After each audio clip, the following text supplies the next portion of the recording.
around the time when sorcery and other fantasy features were quite the sensation. Jim Henson also had some exciting plans, along with his collaborator Frank Oz. The duo brought to the screen a franchise that could be defined as Muppets in an enchanting world, only with the character designs turned into a bit more of a dark and bleak tone. 1982's The Dark Crystal saw massive success among Jim Henson's fans. Over the years, it spawned a series, comic books, and other literature. Yet again, Jim Henson managed to give us something memorable with his labor, and it is truly a masterpiece, considering the amount of detail that was put into the project. Before we go into our explanation, we have a very small request. If you like our content, please support us by subscribing to our channel. This is a small click for you, but for us, it means a lot. Thank you. Let's begin.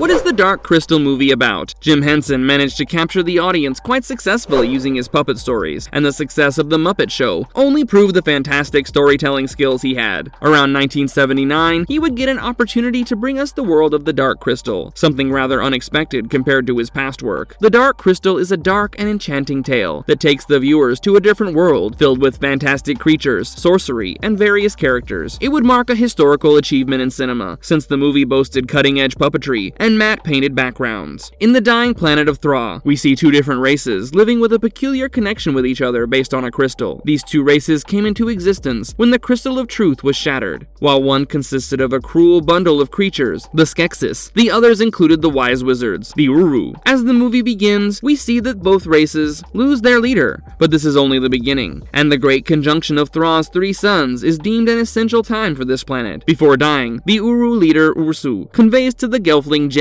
that the crystal should be healed if the shard that led to this division could be acquired from Agra. The Skeksis discover that Gelfling survived, and they decide to get rid of him to ensure the Skeks can rule forever. As Jin sets out on his mission, he comes across Kira, another Gelfling who survived with her pet Fizzigig. But all isn't easy because an army of creatures, the Garthim, are trying to catch hold of Jin. When this duo gets captured by the Skeksis, they find an opportunity to restore the crystal and the Urskeks. The balance of the planet is fixed, and the split between the two races disappears. Yes, it sounds like good versus evil, the dark versus light concept we have seen in its various renditions over the years. But what makes this world even more fascinating is the exciting and colorful characters he manages to fill it with. Let's take a look at some of these characters and creatures that appear in the film.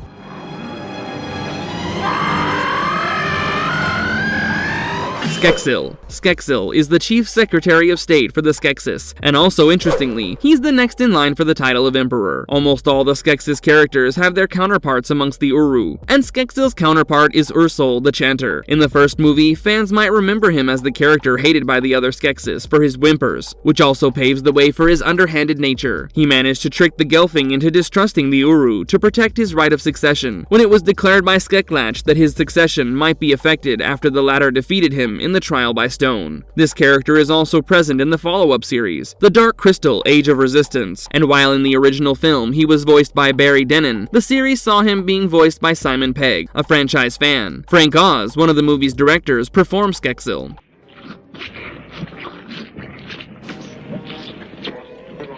Skekung. Skekung was the second general, and he was also called the Garthim Master, and served as the main villain in the film. Following the Emperor's death, Skekung challenged Skeksil with a trial by stone for the throne. Skekung managed to win by chopping off the entire top half of the stone, which led to the Chamberlain being banished from the castle. Even though he was the rightful person for the throne, things turned exciting when they discovered the Gelfling's survival from the Garthim War. Ever since this discovery, Skekung shifted all of his focus to making sure that all life on Thra is destroyed, to make sure the Gelfling race does not regenerate. But things go against his plan, and he gets absorbed by the Ulm when the Dark Crystal is restored. Skekung was voiced by Marco Kilgareth and performed by Dave Goelz.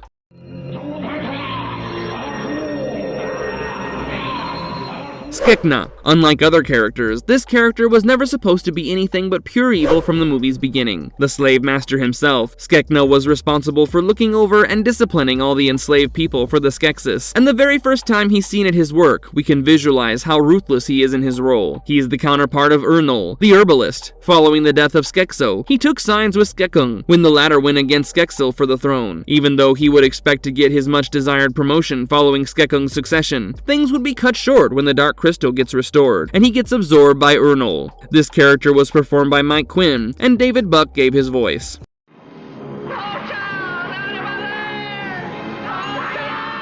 Skekekt. Skekekt's choice of sides was never clearly defined when the enemies were divided in two. That will not be the only characteristic about this character that won't be clearly defined. Their pronouns are never mentioned throughout the movie, and the literature and other material following the film do not say them either. Even Jim Henson has mainly talked about the feminine touch given to the character, and one can see that based on the character's design. Known as the Ornamentalists, they are the counterpart to Urut, the Weaver. Initially, they would have been considered an ally to Skeksil, but then Skekung wanted to take the opportunity to banish Skeksil and turn them into his ally. A particular moment indicates how ruthless Skekekt is when they start pondering what kind of ornament they would make with Kira's head when Skeksil presents the latter. Following the restoration of the Dark Crystal, they were absorbed by their Uru counterpart. They were voiced by Brian Mule, who also performed them.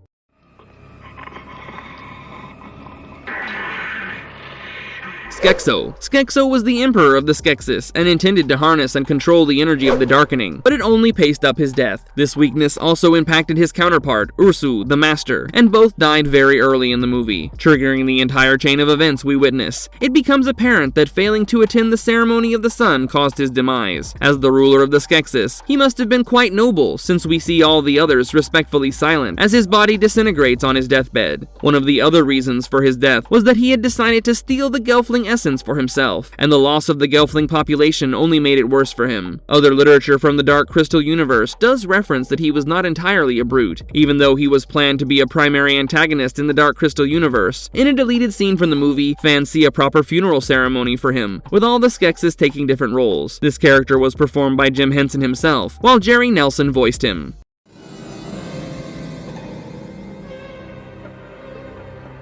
Skekzok. There's something wrong about all the Skeksis. At some point, they all exhibited very selfish behavior, and Skekso's death only made it more apparent. Similarly, Skekzok, the Ritual Master, always utilized his proximity concerning Skekso to control the other Skeksis, using false prophecies. But things didn't always go his way, as every Skeksis must have been aware of his intentions in one way or the other. Following the death of Skekso, while everyone jumped into the excitement of the trial by stone between Skekung and Skeksil, Skekzok stayed back, not presenting his opinions. Skekzok knew his influence wouldn't work on either, and decided to make an impact using a different approach. He would utilize his crystal baths to seek out the Gelfling Jinn, and later, when Skeksil brought Kira to the castle, he would demand execution. Doing that could have worked in the favor of the Skeksis, but they decided to go for her essence. Skekzok's move would lead to the end of the Skeksis, when he used a shard to wound Kira, who would later use the same shard to reconstruct the Dark Crystal. Skekzok would get absorbed by his counterpart Urza. He was performed by Jim Henson himself, while being voiced by Jerry Nelson. This character would appear in the Dark Crystal, Age of Resistance, with Keegan-Michael Key as his voice.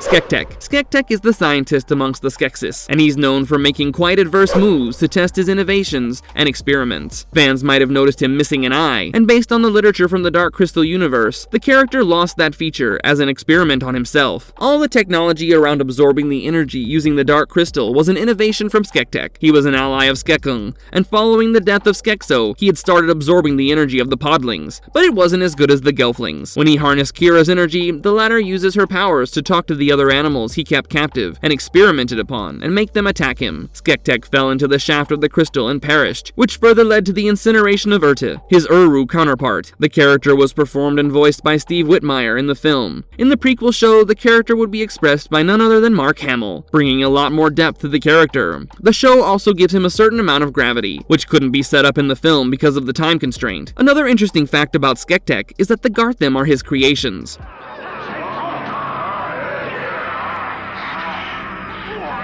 Skekok. Considered the most deceptive amongst the Skeksis, this character was known as the Scroll Keeper. He had a massive collection of books, and even his character design indicated his wisdom, with the thinning white hair on his head, while the other Skeksis were bald and the pair of glasses around the tip of his beak. The movie doesn't give a lot of chance for this character to be fully explored, even though initially he's seen siding with Skeksil, but things turn exciting when he's seen praising Skekung during the trial by stone. The counterpart of Urak, Skekok had a short figure compared to the other Skeksis. Bob Payne performed this character, while John Baddeley did the voicing. Skekshad. Skekshad hardly manages to impact the movie much, but his character design indicates a lot about his personality. The character, also known as the Treasurer, has a lot of gold jewelry in his design, which shows that he has some sort of greed associated with him. During the restoration of the crystal, he gets absorbed by his counterpart Uryad, the numerologist. Tim Rose performed his character, and Charles Collingwood voiced him.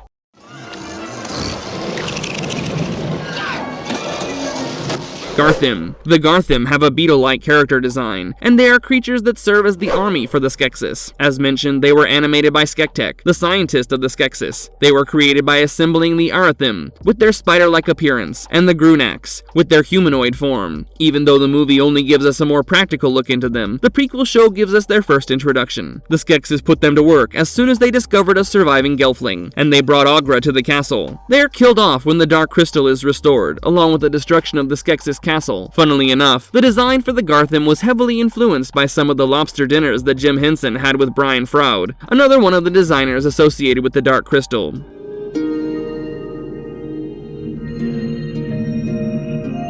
Uru. Unlike the Skeksis, the Uru were wizards who were the other offshoots of the Urskeks that lacked certain aspects of their personality, also known as the Mystics. These wizards primarily focused on wisdom and spirituality, while lacking the passion and innovation bits given to the Skeksis. Even though they behaved differently, each of the Skeksis had a counterpart in the Uru, and one's demise would cause the demise of their counterpart. Even their character designs invoked a certain wisdom, with the characters being hunched, spirals on their faces, and always having something wise on their lips. Their leader Ursu had adopted the Gelfling Jin, and before passing away, he conveyed to him to find the lost shard of the division and restore the crystal. The Uru are responsible mainly for passing on enough wisdom to Jin so that he can complete the mission, and that would allow them to absorb the Skeksis' counterparts. Many famous artists, like Brian Mule, Sean Barrett, David Greenaway, and Toby Philpott, voiced these characters. Brian Froud stated that their character design was something between a dog and a dinosaur, which would be a very apt description for them.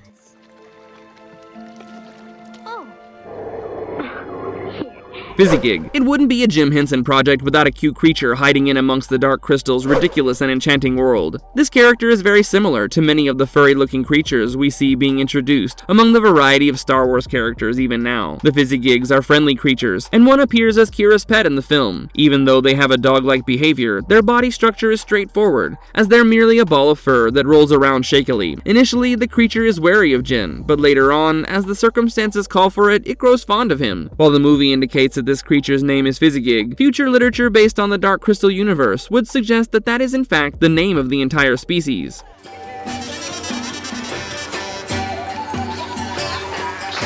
Podling. Podlings live in giant seed pods and are called Earth People. Even their character design has something pod-like since they're dwarfs, and their heads are massive with a bulbous shape. We get to see many of them captured by Skektek so that their energy can be extracted using the crystal to keep the Skeksis Emperor young. But this extraction process has quite the impact on them, as it ages them and causes them to turn into mindless enslaved people, like the ones we see very early in the movie, when they're brought in to reveal the trial by stone items. When the crystal is restored, all the affected podlings return to their original selves. These creatures were performed by Jim Henson, Frank Oz, and Dave Goelz, and their voice work was done by Patrick Monkton, Barry Dennen, and Sue Weatherby. The Dark Crystal is an absolute masterpiece, and Jim Henson and Frank Oz deserve a lot of credit because of this movie's influence over the years. Now that we've already gotten a lot of material based on this world other than the 1982 film, we can be sure many more projects are yet to come. And if you liked our content, don't forget to leave a like and subscribe to us if you haven't already. Have a good one, and be safe. Thanks, everyone.